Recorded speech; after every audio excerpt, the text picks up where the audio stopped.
June went exactly the way I thought it was going to go.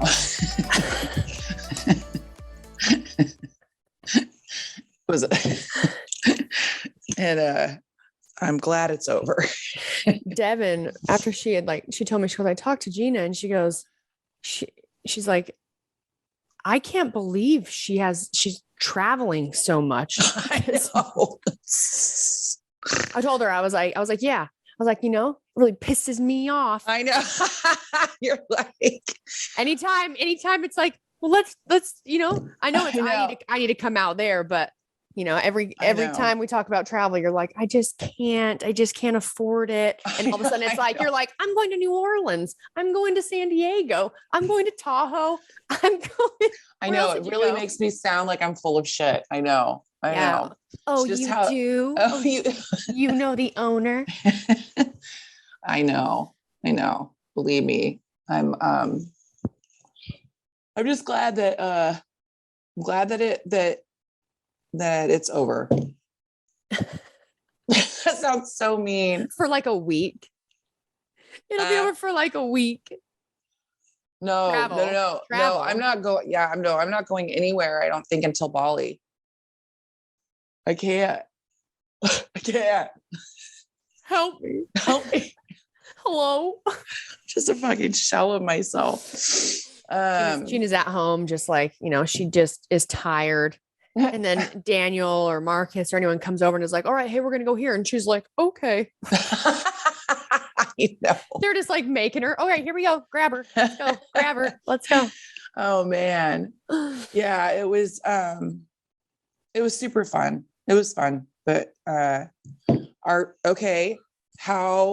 many times have you said how much you hate American Airlines? No, I hate it. Well, yeah. And I've also, because I do hate them so much. Yeah. I also just have to like, dude, I have a story I'm going to tell you after this, but it has to do with like, maybe I shouldn't say I hate American Airlines. I feel like someone's going to be listening to this. And like, oh my God, she's such a bitch. And then I'm going to get like terrible seats. I'm always going to lose my flights or my spots or my. Well, no, supposedly go ahead. It's just not, I rarely have good experiences on their flights. And well, it's fresh in my mind. So I'm going to say I hate American Airlines. Yeah, I can't change it. Like when I have to fly them, some people will be like, well, don't fly. Well, it's like, man, sometimes the way flights are, like the way it was like during COVID and then the way it is now is like, it's your only option sometimes, like depending on where you're going. Right. And so what time you have to be there. You just suck it up knowing like, well, this could go bad. Yeah, man. It was, you go into it being like, well, Jesus, take the wheel. Jesus, take the wheel. No, it was so, I mean, honestly, it worked out fine for us. I felt bad for people who were like trying to like get somewhere. Like we were just trying to get home. We had gotten where we needed to be. Oh, give everyone just a quick little rundown of. Okay. So quick overview of like where you've been so far and then where you just were. Okay. Well, so I think everybody already knows I was in Vegas. Well, no, I was like I feel like the last 2 months I was in Orlando, then I was in San Diego, then I was in, where was I? Vegas, then Vegas Tahoe. Again. Yeah, Vegas. Because remember I did Vegas Tahoe. For the last minute show, then Vegas again, then Tahoe, then New Orleans. But the last Vegas, Tahoe, New Orleans was all like, I was home for 2 days and leave again, then home for 2 days. But basically, it was for Marcus's birthday. And he had planned it so that we would get back on Saturday. So everybody would have Sunday to rest and then go back to work on Monday. And so Saturday, everyone's going home, getting on their flights. And so we get there. And of course, I'm the idiot that decided I'm thinking New Orleans for like 4 or 5 days or 4 days. I'm going to check a bag. I want options. Yeah. But apparently I was the only person in the group that checked a bag. Everybody else had carry-on. And I kept making fun of everyone like, oh, you're wearing, it's like a badge of honor. Like, look how cool I am. Like, I don't really even have to think about it. I can go unprepared, so I'm just like talking shit the whole time. And then of course, this whole flight thing happens and, it's a pain in the ass because I'm the one that has to like go check the bag, go find my bag, blah, blah, blah. So anyway, Oh, and I am also the only one that ran out of clothing. How that? Sorry, I'm having trouble connecting to the internet. It looks like an issue with the router and Echo device, so try restarting them. Unplug both. Alexa. Plug the router back in. Wait 30 seconds. Hold on. Once the router is back on and connected to the internet, plug in the Echo device. Okay, I'm gonna go unplug her ass. Okay. Yeah, Alexa's going crazy. Anyway, Always. She's always listening. She's spying on you. She goes, "Where have you been the last 2 months?" She actually works for American Airlines.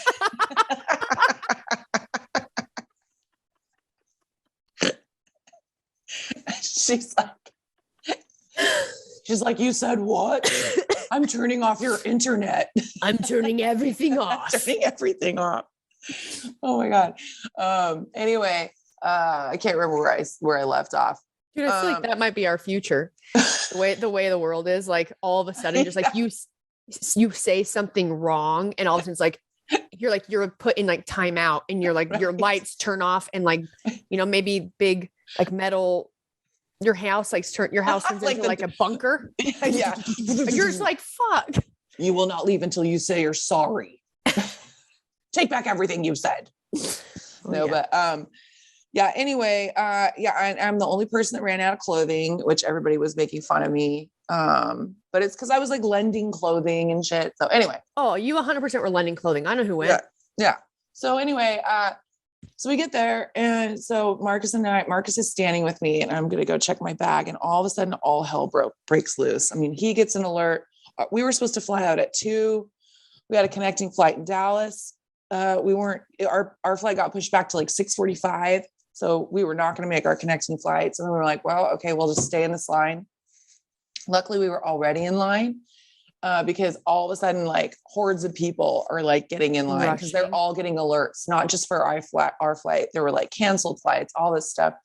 And so, we finally get up to the desk, and she's like, the only thing I can get you guys on is 9:30 a.m. tomorrow. And we're like, well, fuck. Okay. And it's always just like, I just want to get home. Mm-hmm. But, I felt bad for people. There was like people standing next to us that are like telling the lady, like, I have a wedding to be at, like tomorrow, mm-hmm. and all this stuff. And so at least we didn't have anything we had to get back to. So then we get to Dallas, and then we get off the plane, and they're like, oh, just go to customer service. It's right across from gate A20 or whatever. So we're walking down there, and we're looking, and we're like, holy shit, is that the line for customer service? It was backed down like at least like 4 or 5 gates. Ugh. How much room there is between those. Oh yeah. And so we're standing there, and we're like, this is crazy, And so we're standing there, and then they go over the intercom. They're like, so if you're waiting for American Airlines, we are out of hotel vouchers, and we're out of or what they say, oh, if you've come in, you may not get your bag until sometime tomorrow night.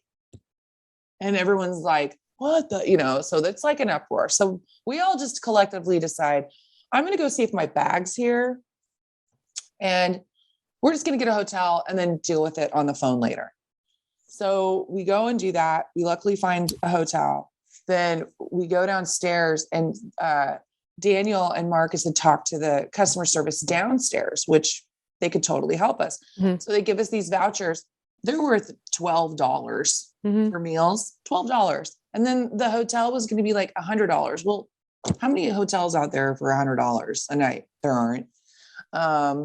Unless, I don't know, you want to get bed bugs or something. Oh yeah. And so then, and anyway, we made it, and we go to the hotel, and then Daniel quickly diverts us to the bar. And I find out later it's because they told them that since his reservation hadn't gone through on Hotel Tonight, there'd been other people coming in, and that we may not have a reservation. Mm. Cool. He's like, all right, go get a drink. He did. And there you go. He did. And you're like, okay, you're going to take care of it. I mean, at that point, Megan and I didn't even want drinks. We were just kind of like sitting there like, do you want, I don't know. I don't know. What do we do? So then, and then they were like, oh, there's only food until 10. at this hotel. It's like 9:45. So we're like, oh, okay, so we'll go and we'll order food. So we go and we're like, hey, can we order food? She goes, oh, usually you can, but there's a wedding going on. And we're like, no, no. Like, do you have any vending machines? Well, no, luckily there was like a place down the street that they could like walk down and get food. But anyway, so it all worked out. They upgraded us to like 2 king suites. So Megan and Marcus are in a king suite. Daniel and I are in a king suite. And yes, we were just friends for those of you out there who are Everyone's constantly like, wondering. Yeah. Ooh, nope, just friends. And so we're in this very sexy hotel.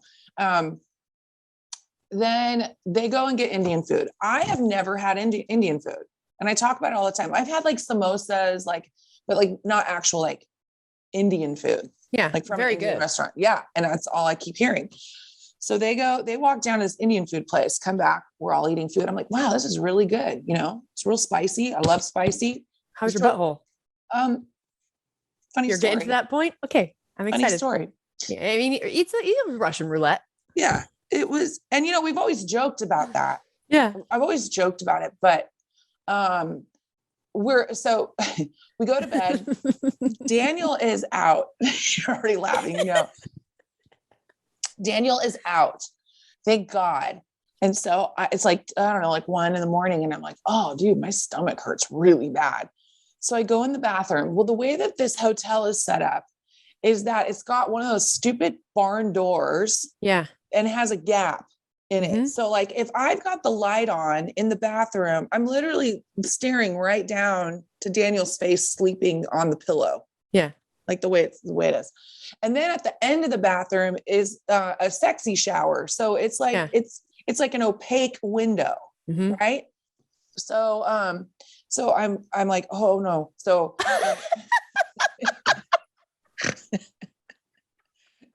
I run to the bathroom.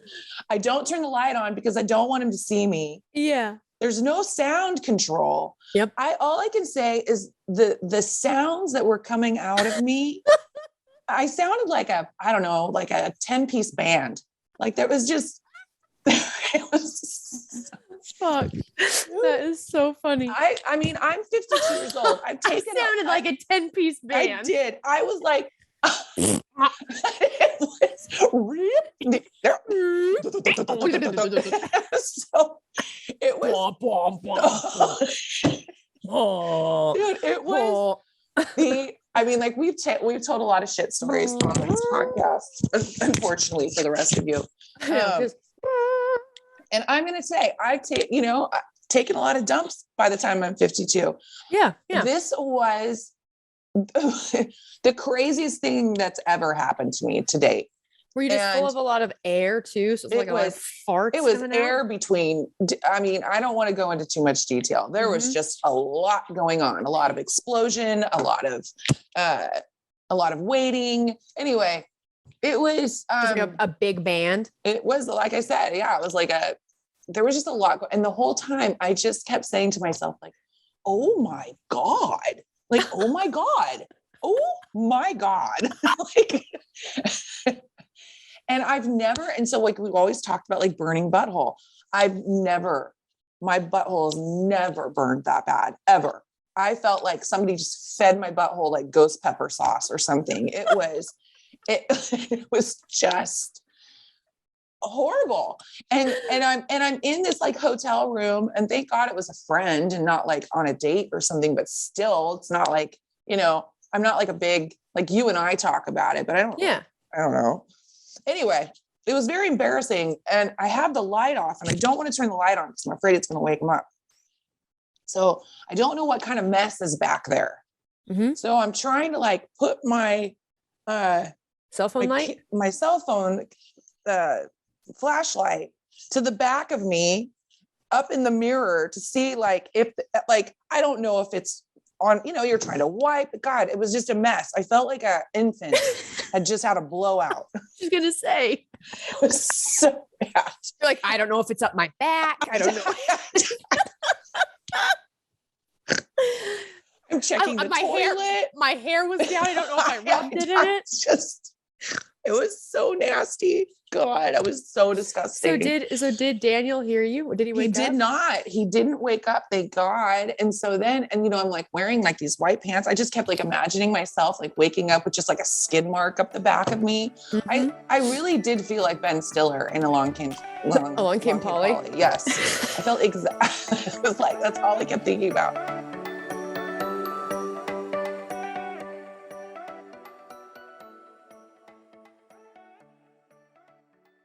Did you know that apple cider vinegar has been used for centuries as a traditional remedy for things like digestion, gut health, and appetite? Yeah, I didn't know that either. I mean, my dad has been supplementing apple cider vinegar for years, but as an adult, I have really come to figure out just how important things like that can be, especially added into things like a really great diet, paying attention to your nutrition, and then of course, exercise. It really does make a difference if you have an all-encompassing plan for a happier, healthier life. The apple cider vinegar gummies from Goli are made with vitamin B12, which helps aid in energy and your metabolism. These gummies are also packed with vitamin B9. And in conjunction with B12, these help convert your food into cellular energy. There are no artificial sweeteners, flavors, or synthetic colors. They're vegan, gluten-free, and non-GMO. Go to go.goli.com/reps, and you will be brought straight to the checkout page with our amazing discount already applied. It cannot get any easier than that. Once again, just go to go.goli.com/reps. and make Goli part of your wellness routine today. These statements have not been evaluated by the Food and Drug Administration. These products are not intended to diagnose, treat, cure, or prevent any disease. Now, a word from our sponsor, BetterHelp. I don't know what burnout means to you, but burnout for me can be not just one thing. It could be a lot of things. It could be working too much, not taking enough time for myself. It could be issues in a relationship. All of it can make me feel burned out. Life can be overwhelming and many people are burned out without even knowing it. Symptoms can include lack of motivation, irritability, fatigue, and more. We associate burnout with work, but that's not the only cause. Any of our roles in life can lead us to feeling burned out. BetterHelp Online Therapy wants to remind you to prioritize yourself. Talking with someone can help you figure out what's causing stress in your life. We urge you to try out BetterHelp just to get some all-around better mental health. BetterHelp is customized online therapy that offers video, phone, and even live chat sessions with your therapist so you don't have to see anyone on camera if you don't want to. It's much more affordable than in-person therapy, and you can be matched with a therapist in under 48 hours. Our listeners get 10% off their first month at betterhelp.com/reps. That's betterhelp.com/reps.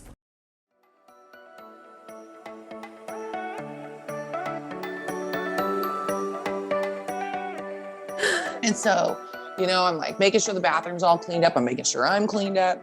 And so that just kept happening all night. So it was like till like 4 a.m. We had to get up at 7. So I'd had like 3 hours of sleep. And Daniel like wakes up and goes, "Hey, how'd you sleep?" I go, "I am never eating Indian food ever again." And he just lost his shit.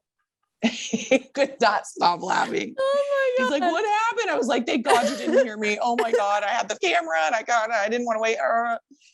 Yeah. Anyway. You're like, it was like a big band in there. It was. Well, and then I was so worried because now we're going to the airport. And what if this keeps happening on the plane? Yeah, not good. It kept happening in the airport, but thank God not on the plane. So yeah, it was an experience. Never again. I know some people, and then they were like, "Well, we all ate the same food, Gina." I said, "You were correct." But I don't know. I don't know what it was. It didn't like me. I think it was just the accumulation of June. Yeah. June had its revenge. June had its revenge. June was like, Indian food. Let's put the icing on the cake. There's never been a better time to lose a few pounds. Oh my God. I'm just one Indian food meal away from my goal weight. God, that's so funny. Oh my God. But you made it home. Made it home. I made it home and, yeah, tried to just get back to normal yesterday. Went to the gym, went to work, back to my life. Can't tell you. It feels so good. It really does. It feels so good. Feels so good. So But good. yeah. So that is my story. Okay. What were you going to tell me? Well, remember the podcast where we were talking about my experience we were talking about customer service and lack thereof in this Yes. day and age? Yes. Well, Another one strikes again. well, yeah. Oh, One, we were talking about the place where when I was dealing with our boat, the boat place. Yeah. Rogers. Roger called my uncle. What? Oh, no. Oh, Oh,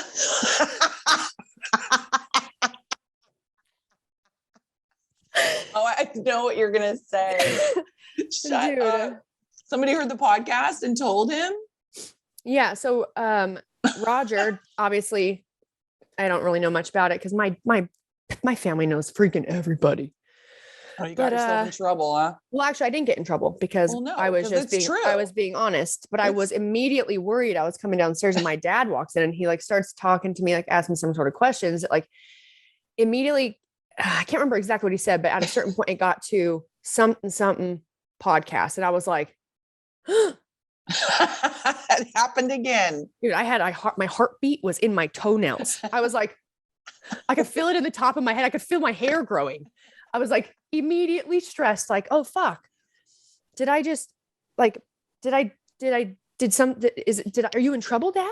Like, did I do something bad? Yeah. He didn't give a shit because, well, I guess I shouldn't say that. I learned that I'm a really good, I'm apparently a professional shit talker. So he didn't care because I didn't say anything that wasn't true. But on the topic of the people that are listening, I stand behind the fact that I do think that customer service is really, really easy to be overlooked. And, it shouldn't matter. If you guys are watching this on YouTube, you know that there's a comment from Rogers on the YouTube video. And I responded back to him. I was, thankful. Thank you for reaching out and for being concerned that, you don't want something like this to happen again. They did give some information about how, it's summertime and it gets really busy and sometimes they are 2 to 4 weeks out. And the only time that they take, like someone might get precedent in like an appointment is if you actually bought your boat from there. Okay, whatever. But I responded and I do understand. I definitely understand being busy and I definitely understand more than anything, moments where when dealing with people, maybe business or a customer or whatever it is that you're in, could be a family, could be a friend, could be a family member. When you are busy and you have a lot going on, it can be extremely easy to, I guess, like forget about the importance of customer service. Mm-hmm. Now, with that said, you guys, I'm not saying that they should have immediately seen my boat. No. But what I am saying is that the way you communicate, it really does matter. Sure. Well, we said that. And we did. No, we did. Yeah. And this is it's a prime example of, they didn't know who I was. I wasn't going to be like, do you know who I am? Yeah. And then you tell them and they're like, who's that? Yeah, exactly. Apparently my uncle got a phone call and they were saying, who is Brooke Entz?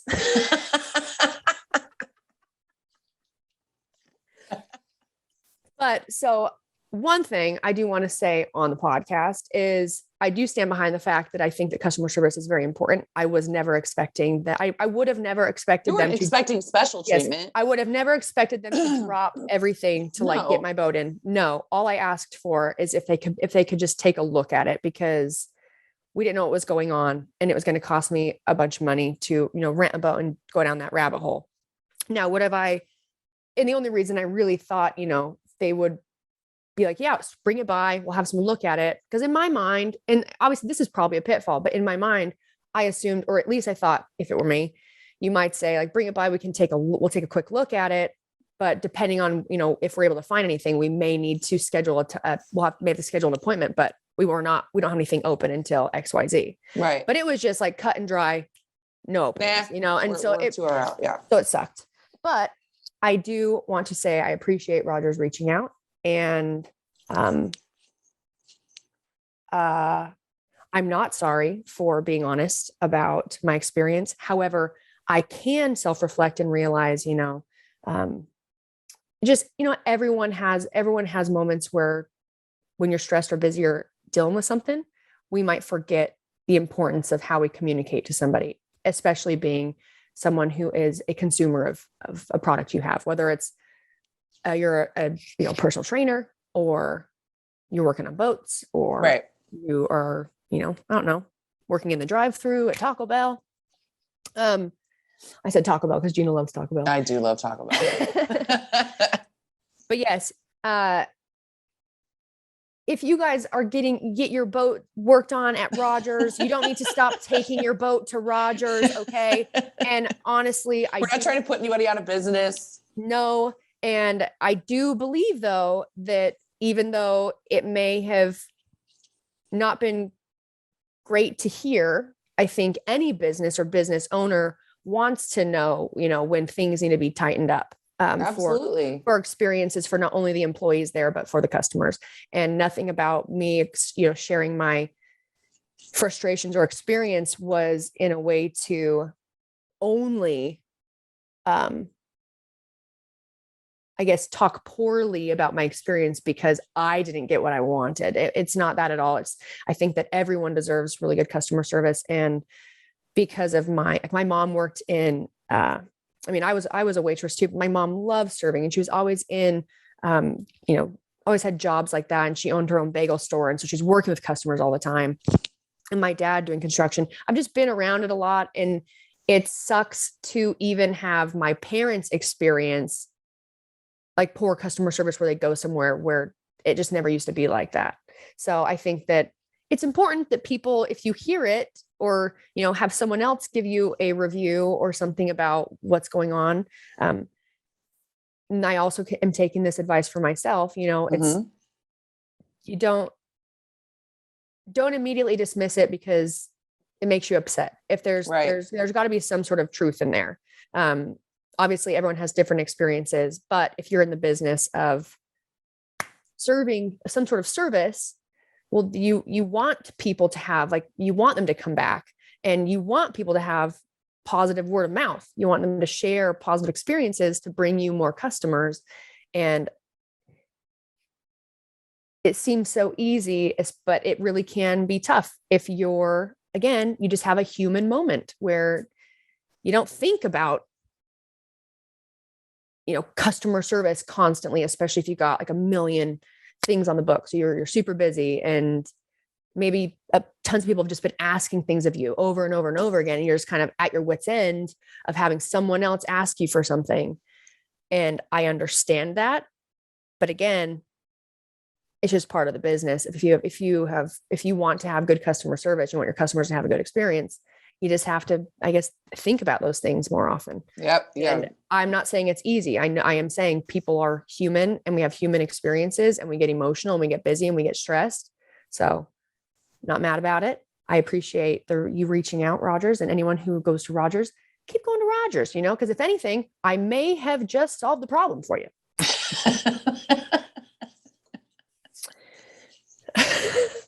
No, but Gina, oh my God. I'm just dying laughing. I'm downstairs. I'm talking to my dad, and Todd comes in, and I just look at Todd and I go, I don't think I should podcast anymore.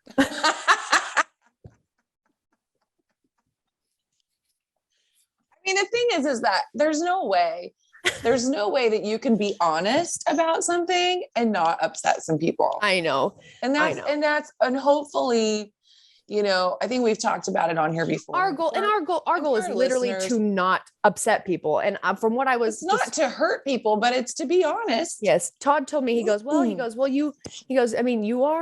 a professional shit talker. And I was like, wait, what? And he goes, yeah. And I was like, without even knowing it, I'm an unintentional professional shit talker. But so it made me, I started trying to think about like myself, like, well, shit, like that's not my intention at all. And No. he was telling me, he's like, I think it's more like when you're, you and Gina you're just banter and you're talking and like my tone, he started talking about my tone. And I was like, well, I mean, I can't argue with you there. So all I can do, you guys, is try to better explain myself. I don't, so you know what? I don't know. I don't think that you're a shit talker. I think that so many people, when they come on a platform, they're overly careful about what they're saying. Yeah. And where that's not, and I think that we're just trying to have a normal conversation like we would have. And I feel like that's why people enjoy listening, because they're like, oh, they think that sounds just like me. Or, it's not like we're obviously not scripted. We've made that very clear.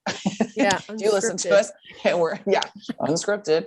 And I think we're just getting to a point in this society where we have to so over edit ourselves so as not to offend someone. And I think the difference is I don't think we're shit talking. I think we're being honest, but we're not doing it with the intent to hurt somebody. It's never been like, oh man, like, let's fuck this guy over. Like, yeah, don't go to this guy's business. No, dude, Gina. This is an experience in the day of our life. So I had called, and I was sitting with talking to my parents or whatever. And the reason they didn't know, no one thought of it in a way, like in a bad way, was because we have had, like, I haven't personally, because my brother-in-law either takes the boat in or my dad takes the boat in or my brother. Right. There has been, and we'll just say this without saying, there hasn't been a place in a long time in Southern Utah that really has been worthwhile to work with. Yeah. Been more of a pain. And it's so funny because I was at dinner with my brother and his girlfriend, and he had a really, really bad experience with a company here in town and working on his razor. So ATVs. Mm-hmm. I'm like, should I say the name? No. I think what you've learned at this point is no, don't say the name. God.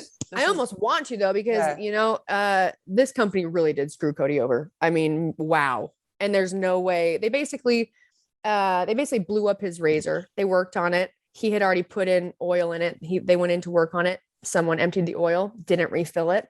They, whatever, bad process. They did what they were supposed to do, but they also did a lot of things they weren't supposed to do. Like they didn't refill the oil. They emptied the brand new oil and didn't refill it. And a lot of problems, and then blew his razor up. He takes it in. They basically can't do anything for him. Sorry, you can't prove it. Yeah. Not taking responsibility because blah, blah, blah. And then they had it where they were supposed to work on it. He just went to go pick it up. They're like, we don't have it. It's out in Washington at our warehouse. He's like, what the fuck? Goes, gets it there. It's sitting outside, has 3 flat tires, and all of this like pieces, like equipment off the razor that they've taken off is just in a pile in the back seat. I mean, it's a mess. What the frick? So just like the worst experience ever. Yeah. And they can't do, they wouldn't do anything for him. It's not that they can't, they won't. They won't. They won't. Yep. And they won't admit that, they really did a terrible job. So we're sitting at dinner and his girlfriend's like, you should talk about this one. She's like, go get him. Go get him.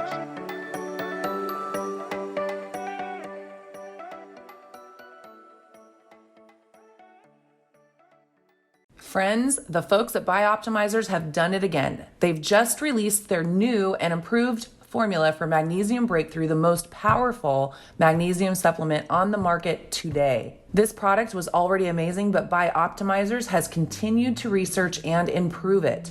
This new 4th generation formula means Magnesium Breakthrough is now even more potent and effective for reducing stress, improving sleep, and boosting energy levels. Who doesn't need some boosted energy levels? If you've already taken Magnesium Breakthrough, you'll want to try the new formula as soon as you can, because it now includes cofactors like B6 that help with the absorption of magnesium. And if you've never tried Magnesium Breakthrough before, now is the perfect time to try it. And here's why. For the deepest healing of many health problems, Dr. Mark Circus says there is going to be only one answer, and that answer is magnesium. Why does he say that? 2 very important reasons. First, magnesium is involved in 80% of the body's metabolic reactions. And second, about 75% of people are not getting enough magnesium. This is a much bigger problem than most people think, because when you don't get enough magnesium, you suffer from poor sleep, low energy, and even higher stress levels. In every bottle of Magnesium Breakthrough, you'll get 7 unique forms of organic full spectrum magnesium, which can dramatically improve your health. It can help you sleep longer and deeper, reduce stress levels, and help you feel calm, and give you abundant all-day energy to win at life. And because it supports mental wellness, Magnesium Breakthrough can help you to finally feel like yourself again. Simply take 2 capsules before you go to bed, and you'll be amazed by the improvements in your mood and energy levels, and how much more rested you feel when you wake up. For an exclusive offer for our listeners, go to magbreakthrough.com/reps and use reps during checkout to save 10% and get free shipping. Again, that's magbreakthrough.com/reps and use reps during checkout to save 10% and get free shipping.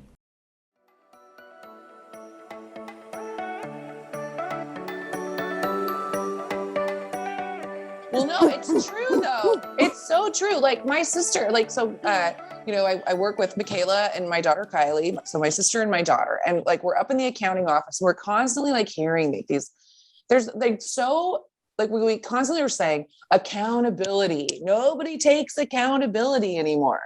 It's like, the bank goes, oh, you're, so-and-so didn't get your check, but, it shows that it went through, and this other person, like somebody basically stole a check from a business that we had sent like a $6,000 check to. Somebody stole it, cashed it, and they're basically saying like, the bank's saying it's not our problem. It's like, you cashed it. Like they obviously didn't have the ID. They weren't this company. Yeah. So like, you cash it. So like, basically it's like this game of like, who's going to take responsibility? Yeah. My cousin the other day, this is hilarious to me. My cousin has a pool person, and the person came in, and I guess the pool was low. So the guy was like filling their pool. So he just threw the hose in, filled the pool, like leaves, forgets to turn the hose off. Oh, cool. So luckily they weren't like out of town. Yeah. It like ran for the whole day. It's like all flooded. He calls the pool guy. The pool guy goes, oh, that wasn't me. And he's like, well, I mean, I don't know who else it would have been. Like who else would be filling my pool? I mean, like, you were here. And then he was blaming, he goes, well, I think to help you not do that again, but still not take your responsibility, we should get you a shutoff valve, an automatic shutoff for your hose. And my cousin Morgan goes, yeah, I don't need that, because I turned the hose off. You didn't turn the hose off. And so they're going round and round about it. So then Morgan goes back. The guy comes back, puts the shutoff valve on the hose, and charges him for it. And charges him for it. Savage. Even though it was never his problem in the first place. Dude.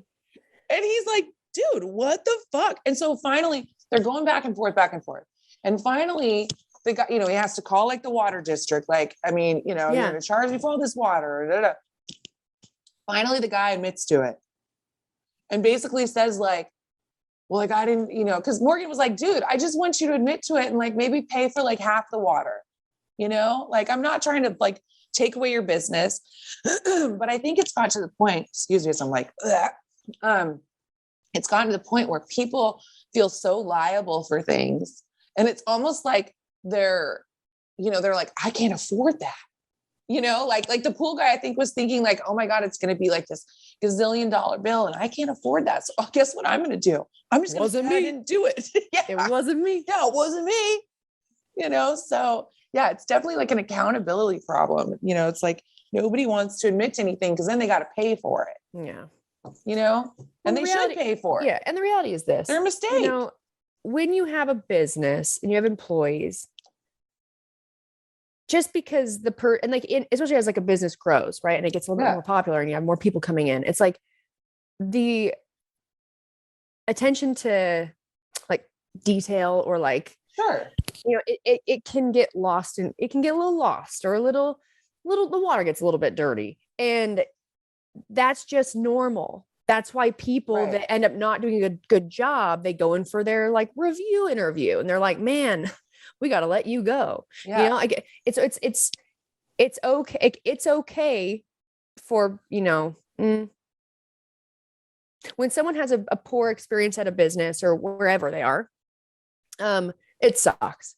However, as long as if you don't say anything, you're really doing them a disservice because you're just gonna, whoever is the business owner or the manager, if they don't know what's going on and they obviously can't be everywhere all the time, like things are going to fall through the cracks. People are going to do whatever's easiest, and that's normal. Well, and that honestly, is just people human. just make mistakes. Yeah, people make mistakes. Wasn't me. Yeah, yeah, wasn't me. I literally just saw you do it. Nope. That was not me. It's like when two people fart in the room and one person's telling the other person, that wasn't me. And you're like, I think it was you. I think it definitely was you. Anyways, I thought it was pretty funny. And I also thought it was really funny because I had to have this like conversation with myself in my head, of course, of like, because immediately, like, I'm not someone who enjoys being, I'm not mean. Like, I don't enjoy being mean. I'm not mean. And so when immediately I thought like, oh my God, like, was it wrong of me to be honest, like just to tell an honest experience that I have? And then I started thinking like, well, no, because just picture me talking to myself. Oh yeah, I do. No, because all you did is you just told your experience that the people have had a few times, and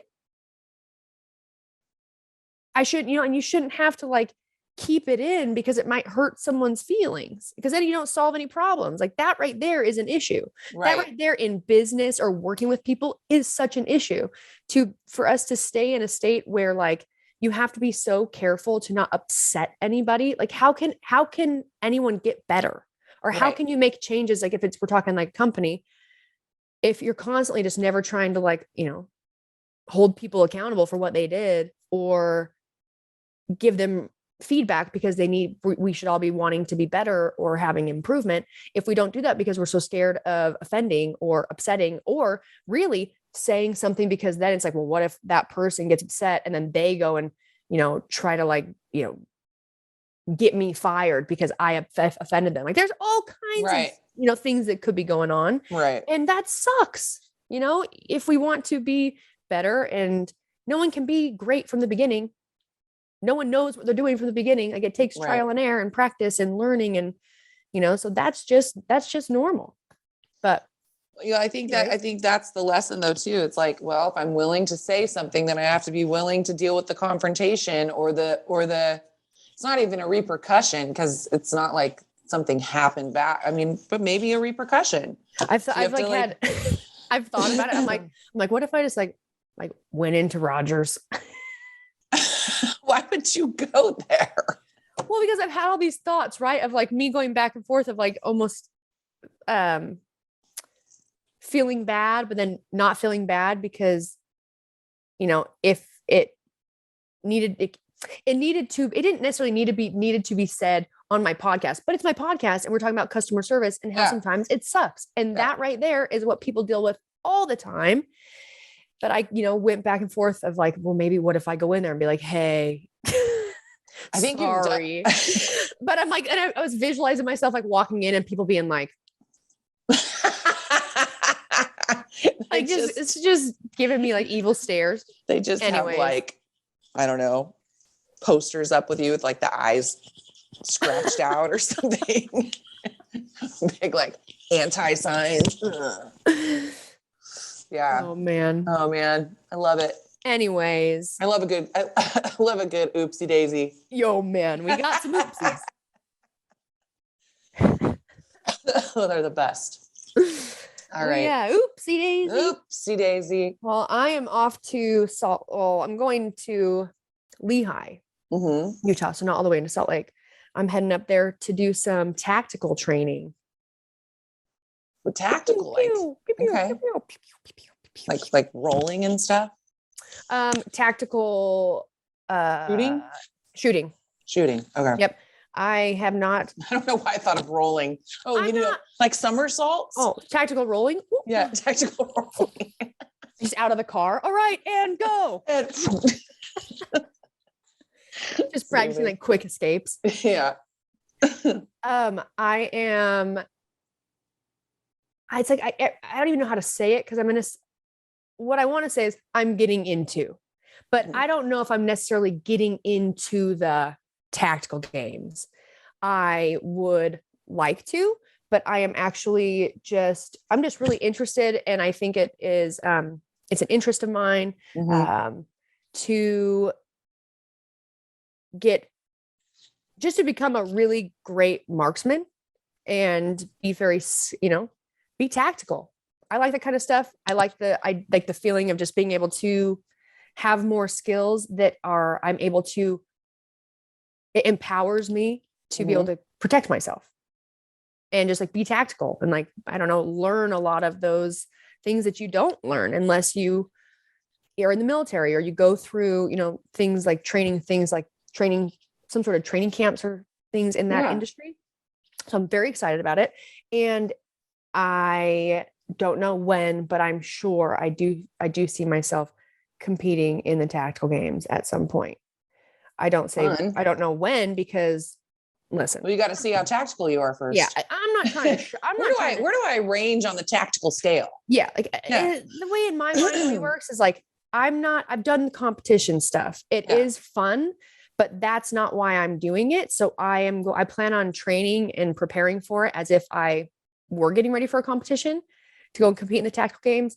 But I am like, that's not the most important part. Like if I end up never doing a competition, that's fine.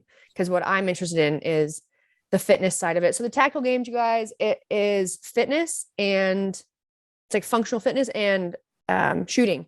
They have, I guess, like a lot of different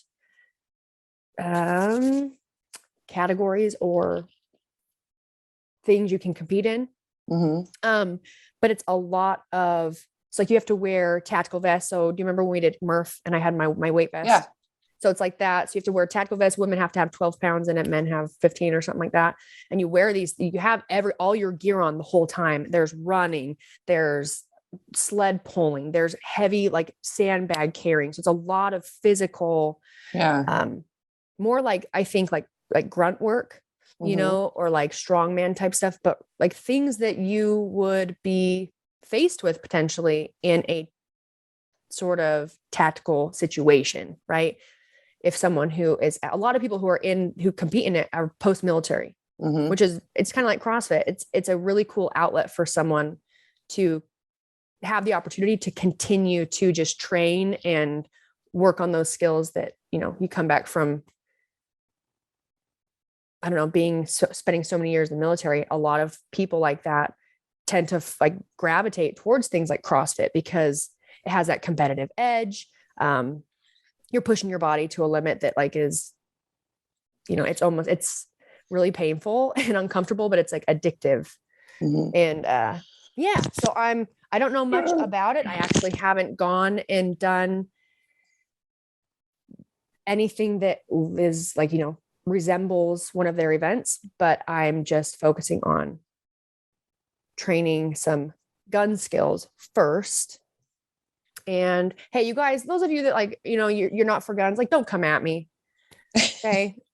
And that's okay. If you're not, I understand why. And that's totally fine, but don't come at me for no reason. It would just be super ridiculous. From Southern Utah, my family hunts, we raise cattle, we eat our own beef.